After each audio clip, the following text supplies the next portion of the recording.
Fallout 4 is fully loaded with unique weapons that make simply going into that building and clearing out the raiders much more than going into that building and clearing out the raiders.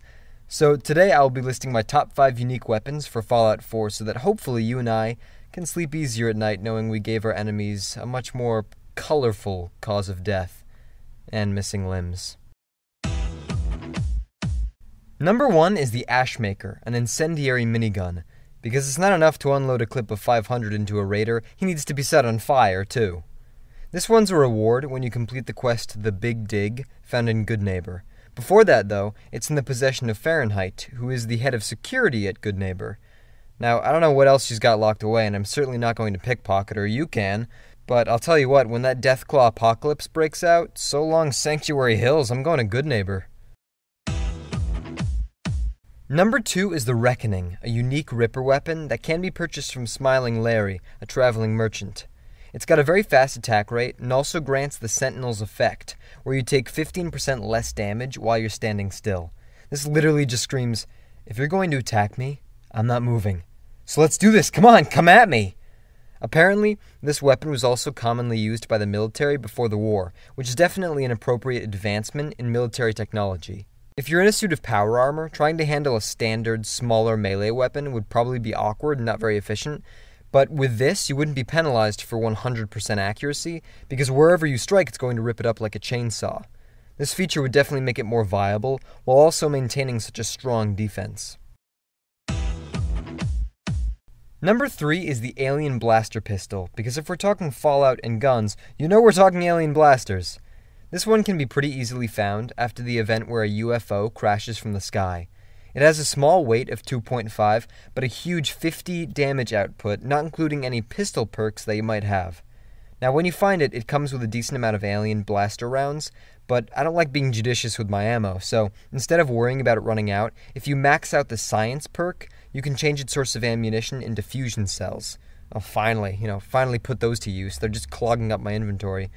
Plus, this gun has a magazine clip of 42 rounds. I don't bring this up just because it's impressive for a pistol, which it certainly is, but because it's a strong nudge to the Hitchhiker's Guide to the Galaxy, where 42 is the answer to life, the universe, and everything.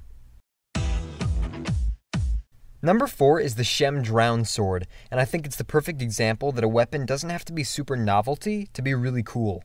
In fact, rather than a laser musket, I wish I could just pair this up with a regular revolutionary musket that billows with 2 feet of smoke every time I fire it. This sword is a reward at the end of the Gilded Grasshopper quest, where after reading a case file in Nick Valentine's office, you're assigned with retrieving a missing person.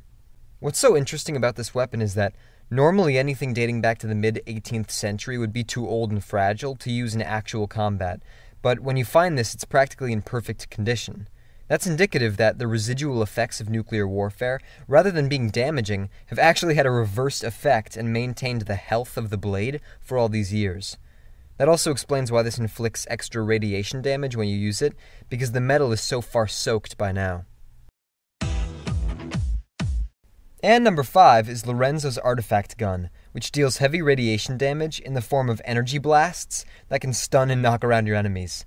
Firing into a crowd of raiders will literally just have them dangling about, flying into each other and smacking each other in the face. This gun is a reward after completing the quest The Secret of Cabot House, where you're sent to Parsons State Insane Asylum to investigate a family's very old secret. Now, unlike number 4, this weapon is certainly gimmicky, but that's not a bad thing because it's actually effective, and can be made even more so when you've got the Demolition Expert perk to increase its explosion damage. Like, novelty guns are fun, but if they don't deliver, I never end up using them and they just go to waste. But that's not the case for this one. It's strong, considering its size and fire rate, and visually, it's very rewarding.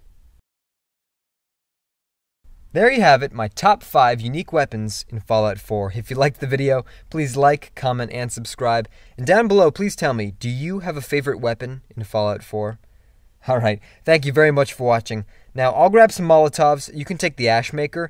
We've got some Deathclaws to set on fire. What do you say?